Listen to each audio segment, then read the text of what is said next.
Welcome. My name is Ed Lallier, co-founder and chief revenue officer at Vanta. I am happy to see many of you today, so this is great. This is our second information session that we've had this month, which is great. And we'll be exploring more about esports, what that looks like with respect to competitive gaming, and also talk about some of the challenges in the space currently and where Vanta fits in, how we can help with our communities to build a more healthier sort of a competitive gaming experience, as well as provide meaningful instruction for our youth to assist their development over time. So I'd like to first introduce the team. I'm just going to share my screen right now, and we can go through the list of our executive leadership. So I'd like to first introduce you to Pat Cronin, Chief Executive Officer at Vanta. Pat, would you mind saying a few words? Yep, everyone, thanks for coming. Really appreciate you guys taking the time to get to know us. Like Ed said, we want to focus on a little bit of education on the esports industry, showing you what the industry looks like. Myself, I'm an Army veteran, a startup veteran as well, and an avid gamer my whole life. It was a little different than esports is today, but I've always had a passion for video games and, importantly, athletics and building teams. High-performing teams. Importantly is also developing leaders of character. I learned those lessons at West Point when I was there in the Army, and have continued to sort of try and put that out into the world and build, as we say, to build and do good. So got my MBA at Boston College, where I met Ed, got into more of the entrepreneurial world, and this is a bit of a passion project. We've been working on this since, I think, July of this past year. Ed will sort of give you the story about the initial stimulus for this, but it's been a great ride, and we're really happy to put it out into the world and officially launch come June. Thanks, Pat. Next, I'd like to introduce you to James Roche, Chief Development Officer at Vanta. Thanks, Ed and team. Good to see you all, and thanks for joining. So a little bit about my background. Have spent the bulk of my career as part of high-performing teams in the professional sports world, to investment banking, to management consulting. My path has ultimately led me here with this great team to help build out Vanta. My primary role with the company as development officer is contributing and supporting to the development of our coaches and our players. And so very excited to be here. Looking forward to sharing with you a lot about our platform, and hopefully you all have some questions for us. So looking forward to getting into it. Thank you, Jim. And lastly, I'd like to introduce you to Zach Faby, our Chief Operating Officer. Zach? Yeah, thanks so much. Hey, everybody. Again, my name is Zach Faby. I'm the Chief Operating Officer here at Vanta. Like Pat, I'm also an Army veteran. We crossed paths at West Point, and I went on to continue to serve as a non-commissioned officer. After leaving the Army, I've been working sort of in the corporate America for a little while at JP Morgan Chase as a lean operations consultant. So I was brought onto the team to really just kind of help run our operations, make sure that the leagues run smoothly, that we get all the gamers involved to have a great experience and really enjoy what we're trying to offer you all. So that's just a bit about me, and I'll pass it back to you. Thanks so much. Thank you, Zach. And just to give some background of myself, I've been in sales for 20 years, primarily in financial services, mainly in business development and strategic account management capacity. I'm a serial entrepreneur. This is my fourth startup, and it's more of a passion project for me, just like what Pat was saying, mainly because this is personal. We started this as a result of my son being cyberbullied earlier last year. And, I'm married with two kids. My son is 12, my daughter's 11, and we're all avid gamers. And, we're talking early COVID, and my son is, playing games just like many other kids, but now he's doing it mainly to be safe, and so he comes into the office crying and saying that I've just been cyberbullied playing Fortnite with my friends, and I want to play with my friends. How do I do it in a safe way? I don't want to go outside for fear of being sick. So, Dad, what can you do? And that's a tough question to ask. It's for many, there's a lot of toxicity in online gaming, and we'll address that today, and we'll talk about how we're addressing it. But with our program, but the stimulus of this organization came from a challenge my son came to me for, and which is hey, what can you do to make it better? And so after doing some research on just the whole, industry in total, and, what I found out was that if you put an adult in the room, you can technically mitigate a lot of that, that bad behavior, but it goes beyond that. And I think we'll be addressing how that is. But for gaming, the esports industry is competitive video gaming. That's by definition what esports is. And we're going to kind of go through what that ecosystem looks like, some of the challenges that parents, players face, coaches, and then we'll address some of the things that we're doing at Vanta to address this, so we can help our families, help our kids, and help the industry in total, like, be more sustainable and healthier. So so what we're going to be talking about today is that sort of solutioning of the greater issue. So our kids don't come in crying to the office saying, hey, Dad, I've just been picked on. I just want to have fun and be safe. So what's esports? It's competitive video gaming. It's very much in its infancy. I played video games early on in the 1980s, and that was when kind of like the start of it. And it's become more than just 1v1 or 2v2. It's now far more complex, far more robust, and it's all multiplayer. Just to see the games down below, this is just the start. And the actual industry has blossomed to a point where now you've got professional video game teams and semi-pros. You now even have it down to a college and high school level. And so this chart just kind of showcases how far-reaching this ecosystem is. So we're starting at the beginning, the professionals, but then you add the outer circles, the amateur, and then you have really the more of the typical kid gamer who is really just playing casually. And so you have all these different third parties involved in the process, whether it's casual, amateur, or pro. And so on the top right, you're seeing a lot of the social media, vendors out there who are involving themselves in the industry. Then to the right is the game publishers. Then you have leagues, different competitive events. It's amazing. You go to an arena and it's packed full of 60,000 kids watching people play a video game, and they'll pay $60 a seat. It's amazing. And then you're looking at professional teams on the top left, and then you're seeing other big brands, from soft drinks to technology companies. They're putting a lot of money into this, and it's creating a lot of jobs, and it's really building a lot of brands. And this is really something to note with respect to what esports can deliver to your kids. It's a career opportunity. It's a learning opportunity. It's not frivolous. It's not a waste of time. When you look at how traditional sports has progressed, I mean, there's a lot of skills that can be developed in traditional sports, as well as career opportunities. It's no different than esports. And so this might be a busy chart, but I want to just point out a few areas where this can lead for our kids, for our adults. So on the left, the esports industry is quite massive. I'll go in a second on just how big it is by the numbers, but there's a lot of supporting roles in this space. And so that's one area. Then you have more on the academic side, the skills that you learn through here from science, math, entrepreneurship, it varies. And, you can go into the academic space, or you can go into the technology space. And you can see that on the right here. There's a lot of STEM that's baked into these games. You may not know it, but there is. When I talk to kids playing these games, they're talking like a graduate student. They're doing ROIs. The percentage to get this item for an advantage. They're weighing that and calculating that in their head on the flash. It's amazing.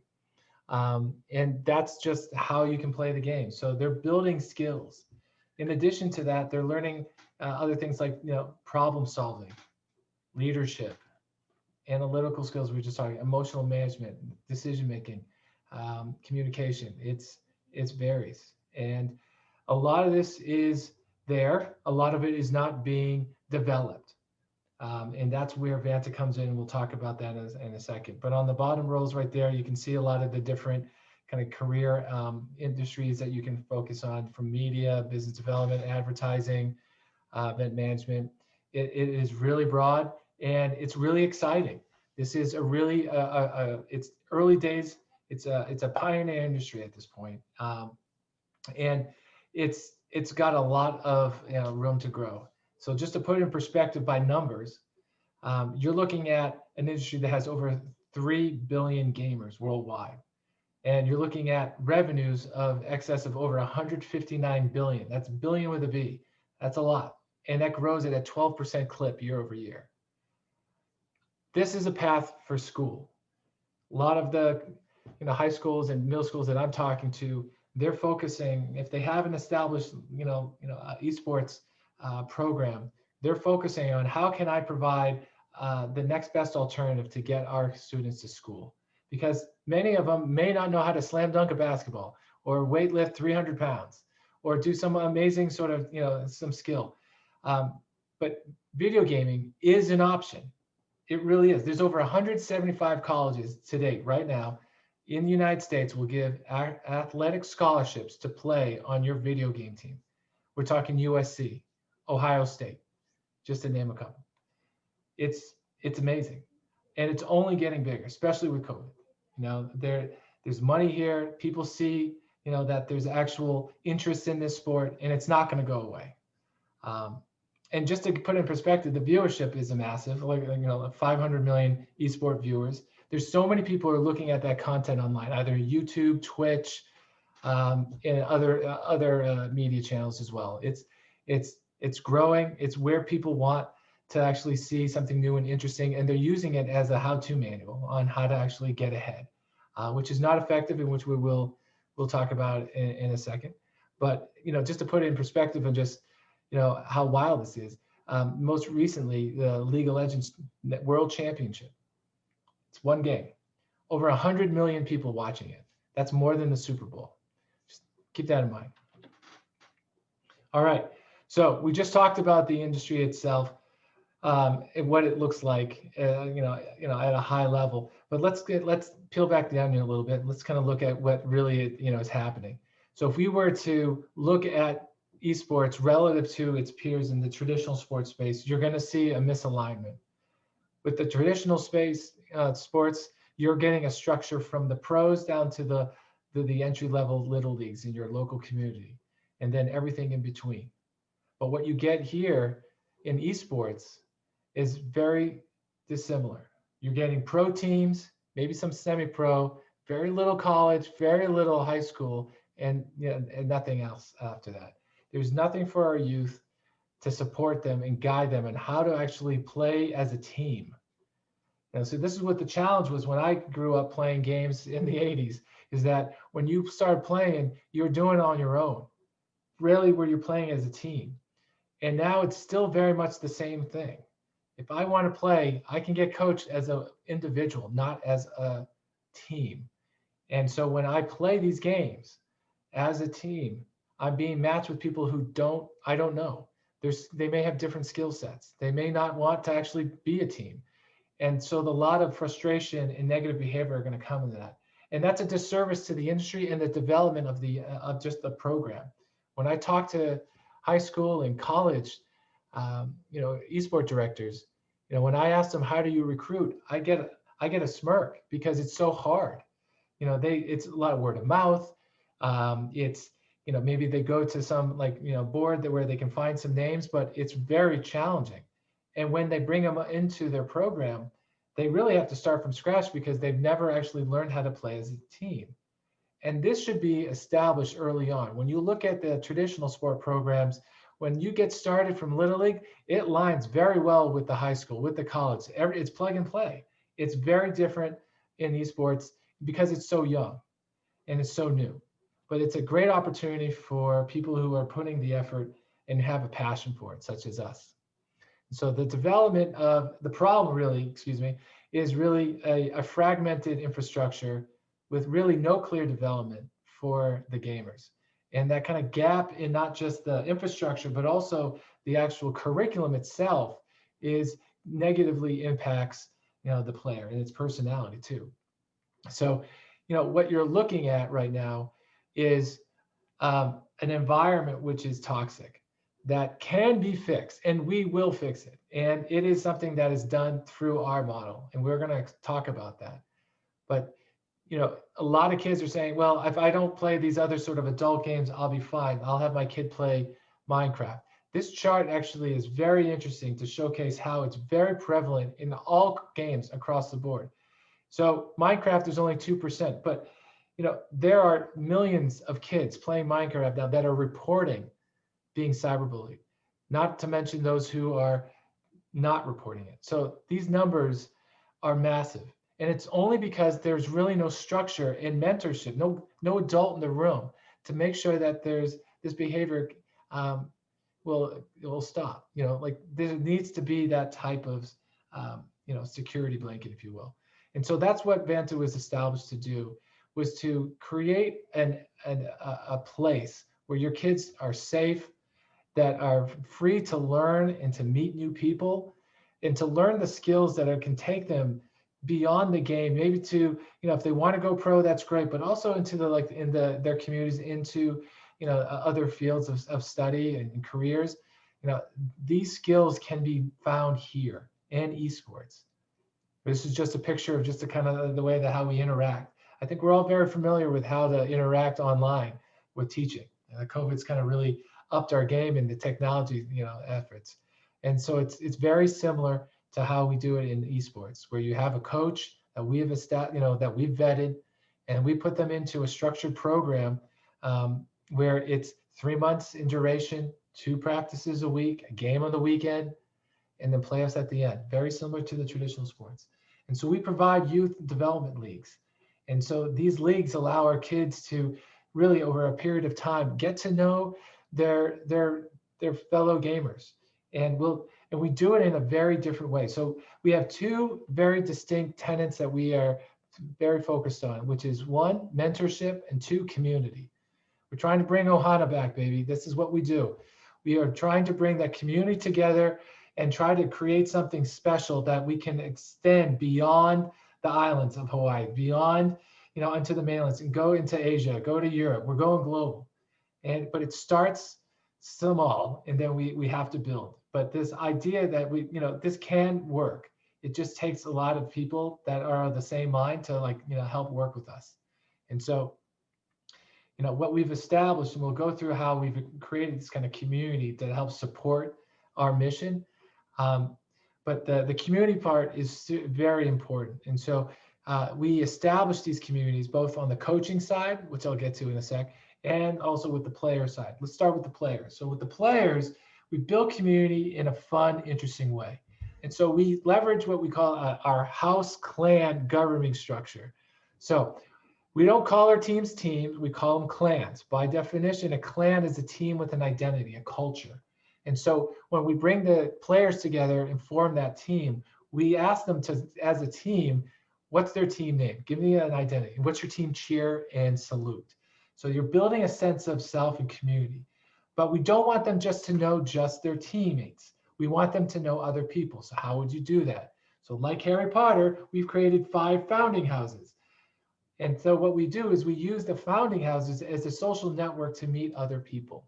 And so we bundle different teams together under a house. And what we end up doing is, in order to incentivize engagement, we do a couple things. So like I said, we have a game every weekend. Every time you play, and if you win, you get 3 points. Those points get accumulated up to the house level. So now you have all these team wins get accumulated up, and now you're competing on a house versus house level in addition to a team or clan versus clan level and the league level. So we create some fun, different competitive structures. Another element to foster community is through engagement, communication. So we have our online web conferencing tool, and we'll talk about what we're doing there. But we create these sort of house channels as a way for fellow members to come together and meet. Just to put in perspective, we had some developmental, some test leagues as of late that represented people from different regions of the United States. So we had test leagues from Massachusetts, so Boston and Worcester, and also Honolulu. We've got New Zealand coming on board now. in our next league. So it's really exciting. This is a great way to actually be on a travel team without actually traveling. You're on the comforts of your own home, if you will. So we build these sort of communities as a way to focus, development in that sort of safe environment. And we focus on youth, mainly 9 to 14. And so that's really important to us, is that, we want to focus on helping the entry-level gamer, and we eventually will go to high school and then beyond. But I think right now, let's start with what really matters.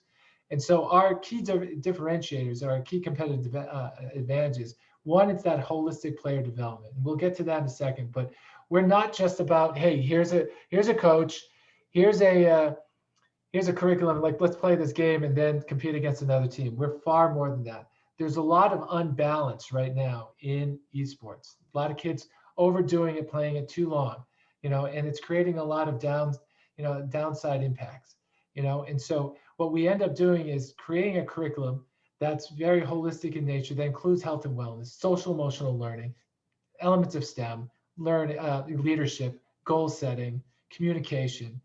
It's very broad, but our leagues are 3 months, so we can sprinkle in a lot of these elements, and the kids may not even realize it, but they're learning so much in that short period of time. So the development of the players is holistic in nature, which is very unique compared to our peers. The platform itself is designed to be super safe. We don't use Discord. Discord by itself, if anyone doesn't know, it's like a Zoom and a Slack channel merged into one that's very focused on gaming, but it's only focused for 13-year-olds and older. We're very focused on making sure this is the ultra safe place for gamers to connect.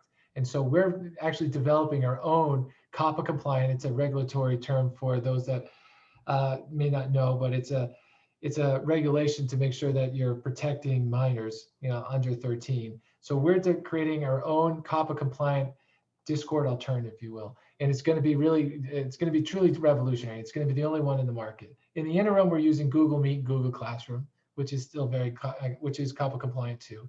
But we're going to bake it in a lot more of the features that gamers need in order to have an amazing experience. So the platform itself is designed to be super safe. So it's going to be able to allow your kids to learn effectively. The quality of coaching, we'll get to that in a second, is very strong. We take that very seriously. We want the very best to coach your kids. And because, this is, gaming, we can create a platform that's all virtual. We don't have a specific LAN site. And so this allows you to have, opportunities to interact with other people and other communities, from the comfort of your home or whatever location you're at. So some of the key benefits to note. One, the optimization of the screen time. We're not asking your kids to play more. We're asking them to do more with what they have. If not, right now, 66% has been, of kids right now between ages 8 to 12 are playing on average 2 hours a day. So if you're looking to reduce that, our practices are an hour and a half long each, combined with so much elements of, education and direction with, that in the holistic in nature. We're actually providing you a less screen time, with more impact on their results. So it's allowing them to not have to go to YouTube to learn more about how to play the game, or play and practice for, countless number of hours just so they can get good. Now they'll be able to understand how to get good as a team versus how to struggle as an individual. The mentorship and the citizenship. We started this company because my son got cyberbullied, and because I'm not alone, because my son's not alone. There's other families who are impacted by the same thing. This got to end. And that's what we're all about, is focusing on finding that solution. Together with your help, we'll get that, we'll find that solution. And so let's create mechanisms in place to solve that, that problem. And then we'll include a level of diversity, and inclusion. It's actually quite fascinating how esports is really an equalizer. It doesn't matter your gender, even if you're disabled. Everybody can play at the same level and be considered equals. And we'll talk about this in the Q&A, but this is really great for those who may struggle with friendships. this is another way to meet those other people that share that same mindset and make new friends. So, and we've actually got some anecdotes on that as well, if there's any interest on it. But it's, we're seeing that this actually happens very quickly, which is very great. So gamer safety, again, we talked about that COPPA compliant. We can speak about it further, but I think that's definitely something to keep note of. And that's social emotional learning, having a sense of community. It's really important. Teaching those soft skills. A lot of these kids don't even know how to interact when they're, they had a good game or not. There's etiquette, and a lot of them aren't trained in it. And so that's where we're trying to teach them those skills so they can interact with respect, with empathy, and create some level of kindness when you play. Again, let's bring back Ohana. All right, so Vanta Academy. This is our term for our coaching development. Again, it is one of the key elements of our existence, that mentorship. You can't provide good mentorship if the coaches aren't really good from the beginning. And so we have an established, rigorous vetting process in order to get the right result that we want. That's actually going to produce the right type of, development in your kid. And so we want to make sure that they are experienced in the number of different scenarios that may appear, over the course of that season. And so what we'll end up doing is having two onboarding sessions as part of that Vanta Academy, one in the preseason and one in the midseason. So in the preseason, you actually have, and we bring community through by cohort. So all the coaches who are participating in that league will come together, and then for over a number of hours in that day, we will talk about who we are, what we do, what are the actual support structures in place to support them. For instance, we go by a rule of two. On every practice, you have at least two adults, and one coach and one employee of Vanta, or you have a school administrator overseeing the actual practice. So there's a necessary backup if it's required, so the coach is never alone. In addition, we also make sure that our coaches are experienced in different scenarios. So we'll role play with them often in order to make sure that they're able to address certain situations appropriately, with maturity, with empathy, and make sure they have those necessary soft skills to assist. It's not about the winning.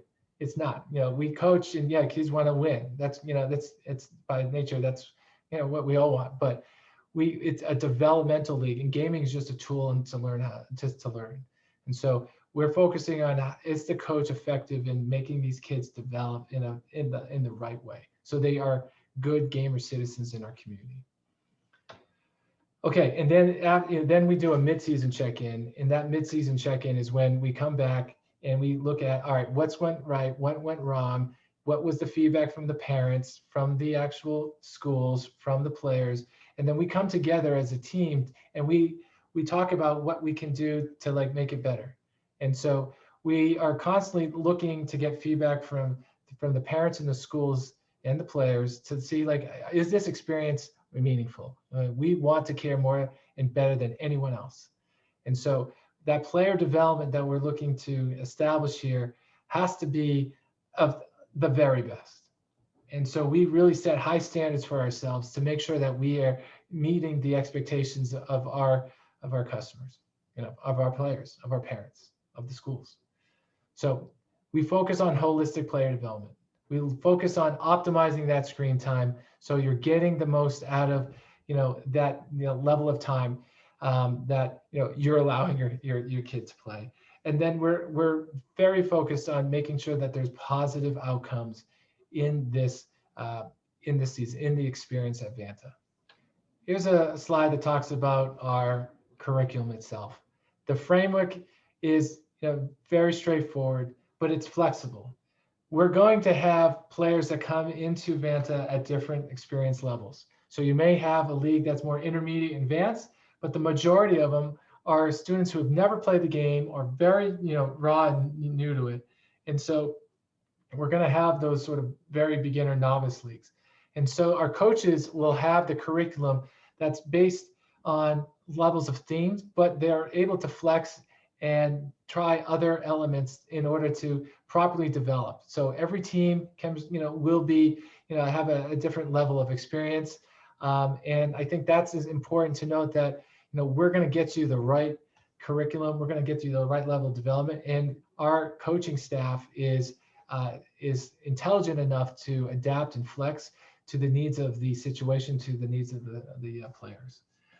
So this is just a thought, but with respect to 3 months of development, we'll have different weeks focused on certain types of skills, and we are looking for the game day to be a reflection of what has been learned, and so we focus on a very simple structure of preparation before the game, during game, and then after the game as well. So that communication and that feedback's there, and that's important with respect to development. So we started this in early July, and we're going full time in officially launching in June. Since that time, we have done a number of test leagues to validate our business assumptions. And this is the feedback that we received. Overwhelmingly, it's positive. From the different leagues that we've done, from the different games, we've had a retention rate of over 90%, which we're very proud of. And I think that's largely due to the fact that we put a lot of energy into caring about, the experience for not just the players, but for the parents and the schools. We want to do more. There needs to be someone there to actually help in that development. And from the perspective of schools, they need assistance in helping to build out that program and get them into a place where they can thrive. And then they can go into college and get those scholarships. For the players, they don't want to be bullied anymore. They want to have a fun experience and they want to excel. They just need a helping hand on how to get there. And for the coach, this is an opportunity for the coach to give back. Often enough, I hear stories, hey, I wish I had this when I was in middle school. I mean, there was no guidance. Everyone had to live in basically fight for themselves, and it's terrible. So now at least you have a supporting cast. So this is our last slide. Now we'll start with the Q&A, but I just wanted to point out that our next and final free leagues are going to be beginning on February 1st, which is in a couple of weeks. We're going to be playing 3 different games. So it covers 3 different genres. And there's a reason why we chose these games, because these games are actually being the varsity teams in high schools and the varsity teams in colleges are all playing these games. We want our kids, if you're interested in learning esports, these are the games that can get you scholarships to college. These are the games that are going to get you on that varsity team in high school. There's a track here, and we're wanting you to get established. So when you're ready to actually go to the higher levels, those coaches are going to be so thrilled that you actually know what it's like to work as a team, to play as a team, and you have the skills to be effective. And that's going to carry you further than any other program out in the space today. So League of Legends, for those who don't know, it's like virtual chess. It's 5-on-5. It's a multiplayer battle arena game, and it's very exciting, very strategic. And then next is Rocket League. It's soccer with cars. It's the most popular sort of soccer game out there. Surprisingly, even more so than FIFA. And then you're looking at Valorant. Well, Valorant is a cartoon-like first-person 5-on-5 shooter game. And so it's actually made by the same game publishers as League of Legends. So they actually do very well with providing a content-rich, sort of fun environment for youth. So these are the games that we focus on. I encourage everyone to go and register for our next leagues that start in February 1st. To register, go to our website, vantaleagues.com/leagues. If you want to learn more, feel free to reach out, and we can talk about that in a moment. But I'd like to now transition to more of a Q&A.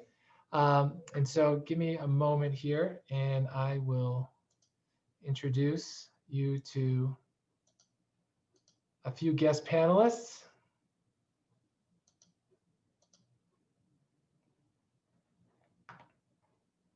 All right, hello. Welcome. I have with me Mr. Gabe Gahara, who is the esports director at Iolani School, and I have Mr. Christopher Butler, who is Data Analytics Director at Iolani School. Welcome both. Appreciate it. And so wanted to kind of go through some of the questions that we've received. First question is, do you guys accept different player types, different levels of experience in Vanta? And the answer is yes. So with Vanta, you're going to get players multiple experience levels, and we have a very strong team to align you to the right level of experience. So you're competing at the same level and you're working together at the same level. And then for those who are the novice side, we definitely have a league and a curriculum designed to assist in that entry level and early day development. So yeah, that's very much core to our foundation. So next question, do you guys accept or what is the tech requirements? Do you need additional tech requirements to play in the Vanta leagues? And so I'd like to pass this on to our Chief Operating Officer, Zach Faby, to maybe comment on that. Zach? Hey, Ed, absolutely. Thanks for that. So in terms of tech requirements, really the biggest things that anybody who wants to participate in Vanta needs are a computer of some kind to run your games, a functional internet connection so that you can connect to the games. And in order to kind of assess whether or not you have the internet needed, we actually have the information on our website as to how to run a speed test to really test how quickly your computer is going to run. And also just so you have an idea of kind of what internet speeds the different games that we offer would require. So all of that information is available on our website. And then any additional tech, really, it's not a requirement, but we'd highly recommend having a mouse of some kind for your gamer.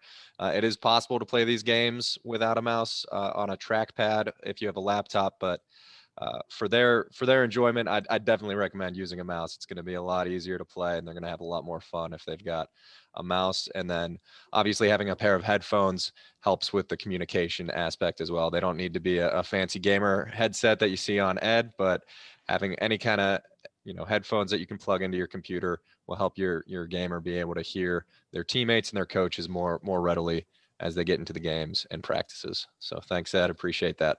Yeah, thank you. I'd like to ask someone of our fellow panelists, Coach Gabe, wanted to ask you if what your experience is like with Vanta, and how do you see youth development progressing in esports? Yeah, so part of the Iolani Esports team, our main goal for this is the college scholarship pipeline. So part of the Iolani experience and part of the excellence that we're seeing in our player base is the ability to kind of look at gaming as a critical competitive skill, just like anything else. And the sooner teams can start on it, right, the better off they're going to be as a team and as a group and as a program in general. So when Vanta came along as an opportunity for us to start onboarding students in the middle school ages in a safe area, right, that's the number one thing, is in a safe, closed environment where we can monitor and keep track and keep tabs on everyone, and then start getting them those competitive skills, the organizational skills early, so that as soon as they hit 9th grade for the high school bracket section, they can hit the ground running, and we can have leaders in 9th grade all the way up to senior year. Yep. Thank you. Oh, that's great. So next question, I see, is there a cost for kids to play for this leagues now? So before we officially launch in June, there is no cost. So there's no cost to participate with Vanta to date. So, right now we pay our own coaches, and this is, typical startup is what we do, but we will continue to pay our coaches, post live, when we go live in June. But it's a great question. Right now, this is a great way to learn, is this a good fit for you and your child? And so this is a great opportunity to get that free trial, early days with Vanta. Coach Butler, wanted to ask you a question regarding esports itself, and can you talk about your experience with esports and for the high school and the youth level, and do you see what are kids asking you to add for kind of games and stuff like that? Well, at the high school level, we've been fortunate here at Iolani that we were able to get on board and get a program set up fairly early. So we've been running our program now for, I believe it's about 2.5 years, or around there. One of the things I like about Vanta is that, I mean, it really does help us create a pipeline of players who, like Coach Yanni Gahara mentioned, come into the high school level at the 9th grade level, and they're already ready to hit the ground running. They already have a background from you guys on team etiquette, on game fundamentals. They've been in that positive gaming environment, as well as they've experienced quality mentoring and coaching. So that's what we're really excited about, is that the ability to have that pipeline of players come in ready to go for the high school level. We're also excited about once we do get the players from the Vanta Development League and they go through our high school league, getting them ready for college. And if they want to continue on playing in college, getting them those scholarships to go on to college. So yeah, it's just an exciting time. And we're really excited at Iolani to be a part of everything that's going on with regards to esports. Sorry, I'm losing my voice a little bit. Yeah, I've been get some water, man. I'm sorry to ask the question. No. I've been in meetings all day, so I'm kind of losing it a little bit. No, but you're great. Thank you, man. I appreciate it. right, thanks. No, thank you. So I wanted to ask Coach Coach Jim Roach, our head of development, to maybe talk about the vetting process with our coaches. What's that look like? Maybe even and just to add on to that, maybe even expand on just the curriculum and kind of the thoughtfulness that you put into that. So, double barrel question. Maybe you can talk through that. Sure, I'll do my best, and I'll talk a little bit more about what you captured a bit with a couple of slides that touched upon those aspects. But we take our coach onboarding process and our coach recruitment, from recruitment to when we actually deploy them in the leagues and during the leagues, and how we look to retain them. That's a very, very important part of Vanta. Without the coaches, right, there's no Vanta. We rely heavily on our coaches to bring, their amazing skill in the games, as well as their, different approaches from a coach standpoint and different experiences from life, and really bring that, to the gaming environment. And part of what Vanta Academy aims to do is to really just cultivate that culture of coaching and develop our coaches such that we have an amazing pipeline of coaches who can positively impact our players. So our process, I think Ed included on a slide, but high level is, they have interest, they submit a form, we get some background on them. We'll have an initial screening call. We sort of score them and rate them, have like an initial rating with them. We have another follow-up call to really, be as thorough vetting as possible. And then, if they're a good fit, we sort of set them into the coach pipeline and do another longer onboarding session before we deploy them as a coach in one of our leagues. One of those sessions, I'll probably miss some aspects of it, but off the top of my head, it's very much getting them up to speed about Vanta and what's important to us. They can, the coaches we look at them as a huge part of our community and salespeople as well too. We want them to get the word. So we want our mission and vision to resonate with them. And so we very much share that with them throughout the process. We'll review league structure, our expectations for them. We have a coach code of ethics, which they're required to sign. We'll discuss their particular team and the team assignments and share, skill level of players, et cetera. We'll run through some conflict resolution. We'll touch upon social emotional learning and how our program and curriculum supports that and how they can continue to support those elements. We'll of course talk about practice curriculum and game operations, how we support our coaches. Ed mentioned our checkpoints with them. We're always there for the coaches, and we want to support them throughout the journey such that we set them up for success and they can really do well for the players, which is truly important. From a curriculum side of things, Ed,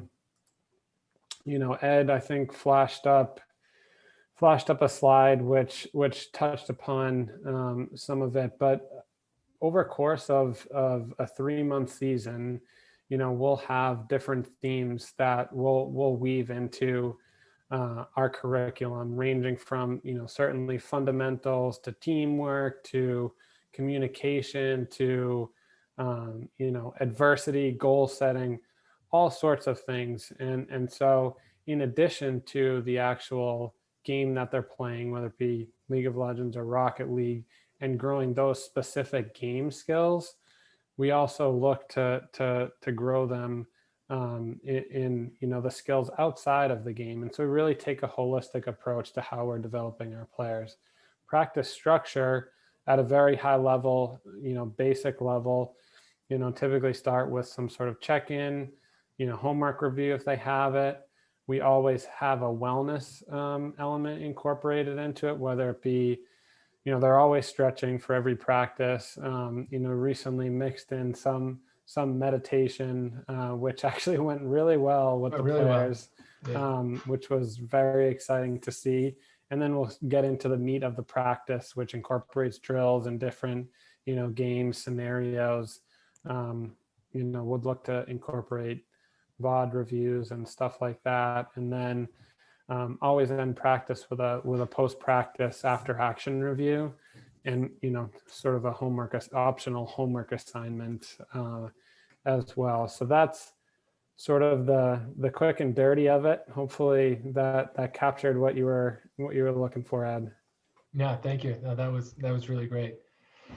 Wanted to ask Pat a question on what is COPPA compliance and how does that really benefit the communication element and the safety element for minors? Yeah, so it's kind of funny. You look into this space and you realize after all the months we've been at this that there really is no option to engage as a business through digital means with minors. There are a lot of platforms out there that do esports. Discord is probably most popular among all of those, but even that doesn't go below 13. And so this is really critical because there's no other platform out there that allows you to have the same level of safety and security protocols that we're putting into our business that allows us to properly engage and build relationships and develop these kids in sports and in life. So this is it's key to the business because we really can't do much of anything unless we are making sure that we're a responsible corporation, right? We're doing what we need to for the kids. We are acting responsibly, and we're putting the safety and security of the kids first. And then just separately, I did want to touch on sort of what I think is the key components here with Vanta leagues and these development leagues. And it's, we're not really trying to reinvent the wheel. We have a model that works, and a lot of us are introduced to with sports, youth sports, high school sports. And I'm a lifetime athlete. I started playing sports probably when I think was 6 years old. And the life lessons that you learn playing football, playing baseball, wrestling, that you take away from good coaching, from an established structure, the soft skills that you develop then carry with you for the rest of your life. And it's one of the key components that's missing from esports right now. If you think of what it really is you have a lot of kids that are in isolation, grinding out in their living room or their bedroom for hours on end, just trying to attempt to get to be a decent gamer. And if I had done the same thing as a child, and I had just been in isolation the whole time, I wouldn't have a lot of friends that I have now. I wouldn't have soft skills. I wouldn't learn how to develop goals, how to strive for something and achieve it, and work with a team, work on communication. All of the things that, you know, I've developed through sports, I wouldn't have now. So, you know, this is a critical thing that we're trying to infuse into the esports space is, you know, the safety of the children, and then importantly, you know, imbuing soft skill development early on. Thank you. Wanted to, you know, ask if there's any additional questions, please bring them forward. And I didn't know if Coach Butler or Coach Gahar had any sort of additional thoughts on your program at Iolani and just on overall in Hawaii, and how that, you know, how you see esports kind of impacting the community. Rebecca Yacano, who is the head of the middle school at Worcester Academy. Rebecca, question, you know, what was your experience, you know, with Vanta, you know, this most recent season, and, you know, what would you, you know, provide as kind of insight for any parent who is interested in inquiring about participation in a youth league such as, you know, Vanta? So I would say that one of the things that was attractive to me was that I knew our students were playing video games, and especially in a remote school environment, knowing that that they were already getting a good deal of screen time being in class online, and then shifting over and playing video games, or being on video games while they were supposed to be in class. So the idea that they could be playing video games that they love to play, or learning new video games, and still being in community, but also having adults coaching them in all of those skills that you listed before, was really attractive to me. Just knowing that they weren't just in the wild west of the gaming community, but also just learning from role models, learning how to be on a team. And again, in that remote environment, having a community is so important. It's one of the biggest things lost during the remote learning of the pandemic, right? Like, building community online is really hard. It is. No, I just wanted to reiterate what James had said about the social emotional learning, because I was thinking as he was talking about how much of that comes through in physical athletics leagues as well. You know, you're dependent as a teacher and as a school administrator on coaches who have a lot of experience in the sport and may or may not have experience in coaching. And you know, when you have experience in coaching, you kind of go with your gut on how, you know, how to speak to the kids, and how to build community, and how to help them when they're disappointed, or help them be resilient. And, you know, social emotional learning is about having explicit, intentional lessons in how do you get along, and how do you recover, and how do you set goals, and all of those things. And having a coach who is trained both in coaching the skill set, as well as coaching those softer skills to get along as a team and make the team stronger. That's a huge asset. It's a huge draw for me as a school administrator to encourage the kids to sign on to a league like this, so that I know that it's not just, you know, building the skills, and it's not all about the competition. Sure, that's part of the point of being in a league, right? Playing any of these games, but to have those social emotional skills not just be dependent on the personality and good character of the coach, that there's explicit training of the coaches, and then explicit teaching of the students in those skills is really so important. Thank you. I really appreciate that feedback. Amazing, just seeing what the community build up from there, especially with the COVID, especially with the distance learning. And now that we're back in person, you can see, like, we have the lab open. People are working on stuff. They're starting to use the lab in space. We are the face shield and the mask on to keep everybody safe. And then everyone's training up for the next set of seasons coming up. So it's been great. The community has been really growing. I think we're at 170 students total right now. through our program. Wow. And then with Vanta coming through, we're getting all the middle schoolers on board. Overall, we've been really impressed with Vanta. We've been, they've been really quick to respond, help us balance out everything and get things running as well. So far it's been great. Yeah, I'm excited for this coming season. Awesome. Very good. Well, thank you so much, guys. Really appreciate it. And so again, I think that's going to conclude our information session this evening. Again, for those who are interested, if you are wanting to sign up, it's free. It's for 3 months. It's 2 practices a week, a game on the weekend, and playoffs at the end. And the kids get a swag box. So they get a nice branded t-shirt, maybe a trucker hat, get a sticker, get some yummy snacks. So kids, make sure that you get the snacks because the parents will eat them beforehand. I kid you not. And you get a nice little welcome letter. It says, hey, welcome to Vanta. We're thrilled that you're here and let's get ready to play. So I think, for all those who are interested in learning more, please go to our website, www.vantaleagues.com. Click on leagues. If you're interested in signing up, click on coaches. If you're interested in wanting to be a coach, if you're over 18. And for those who want to see what the games look like, we live stream our weekend games on Twitch. So go to twitch.com and look at our Vanta League channel. Also, everything is recorded. So if you missed that live event, don't worry. You go to our YouTube channel, Vanta Leagues, and you can see all past games. We got a hype video that's actually got a lot of views right now, which is pretty good. And then we got a lot of tutorials. So if you want to actually learn what these games look like, and so you can judge for yourself if this is something your kid should play, take a look. It's we've got a lot of good content, and it's all aligned just to make sure that the kids are going to learn and have some fun. So with that, thank you all. I appreciate your time. Mahalo, and have a nice night.